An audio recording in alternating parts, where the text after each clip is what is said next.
एक गांव में एक शख्स रहता था जो नौकरों पर बहुत जुल्म करता था। सच्चू से मिलने आज गांव में एक सेठ आ रहा था।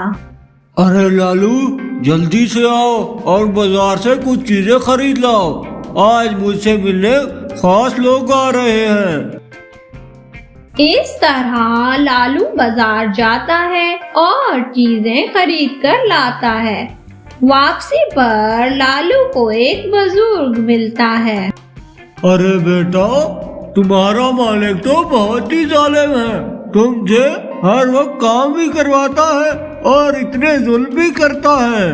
बेटा, तुम कोई और काम क्यों नहीं ढूंढ लेते? बस मेरी मजबूरी से वो फायदा उठाता है। अब मैं उसको छोड़कर कहाँ जा सकता हूँ? हमारी किस्मत में तो बस यही जुल्म ही लिखा है।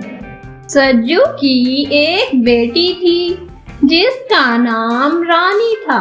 वो लालू से बहुत मोहब्बत करती थी क्योंकि वो बचपन से एक साथ रहते आ रहे थे। लालू, सब चीजें ले आओ। खिदमत में कोई कमी नहीं आनी चाहिए। अगर तुमने सही से काम नहीं किया तो तुम्हारी खैर नहीं। लालू, तुम मेरे और अपने ब्याह की बात पापा से करो ना, वरना बहुत देर हो जाएगी। रानी, मेरी बात सुनो। मैं तो नौकर हूँ। मालिक से कैसे भी माँ की बात कर सकता हूँ। अगर मैंने उससे विवाह की बात की तो वो मुझे जान से मार देगा। नहीं नहीं, ये मैं नहीं कहूँगा। लालू, अगर तुमने पापा को नहीं बताया तो मैं खुद ही पापा को बता दूंगी। वहाँ पर गांव का सेठ सज्जू के पास आ जाता है और सज्जू लालू को बुलाता है। लेकिन लालू अपनी सोचों में गुम होता है कि अगर रानी ने सब कुछ सज्जू को बता दिया तो उसकी खैर नहीं। तुम यहाँ छुपे बैठे हो। मुझे लगता है तुम्हें मेरी बात समझ नहीं आती। अब तुम्हें सही से समझाना पड़ेगा। इस तरह सज्जू लालू को मारने लगता है और लालू बहुत ज्यादा जख्मी हो जाता है। जल्दी से आओ, वरना मुझे अच्छी तरह मालूम है कि तुम जैसों को कैसे समझाया जाता है। सेठ थोड़ी देर बाद चला जाता है। रानी लालू के पास आती है और बताती है कि उस सेठ के बेटे के साथ पापा ने मेरे ब्याह की बात की है। तुम जल्दी से कुछ करो। रानी, मैं विवाह की बात नहीं कर सकता। अगर तुमने करनी है तो तुम कर लो। लालू की ये सब बातें सज्जू सुन लेता है और लालू के पास आता है। लगता है तुम अपनी औकात भूल गए हो। मुझे अब तुम्हें अपनी औकात याद दिलानी पड़ेगी।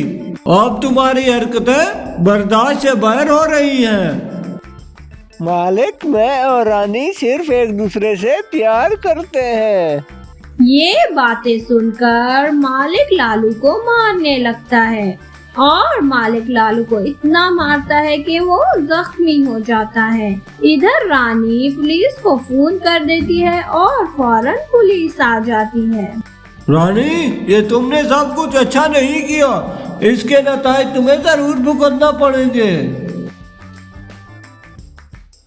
रानी और लालू शादी कर लेते हैं और वहाँ जेल में सज्जू बहुत शर्मिंदा होता है कि उसने लालू पर बहुत जुल्म किए, हर वक्त लालू को मारा। कुछ अरसे बाद सज्जू जेल से बाहर आता है और वो लालू से बहुत शर्मिंदा होता है। मैं तुम दोनों से शर्मिंदा हूँ। अब मैं तुम दोनों को खुश देखना चाहता हूँ।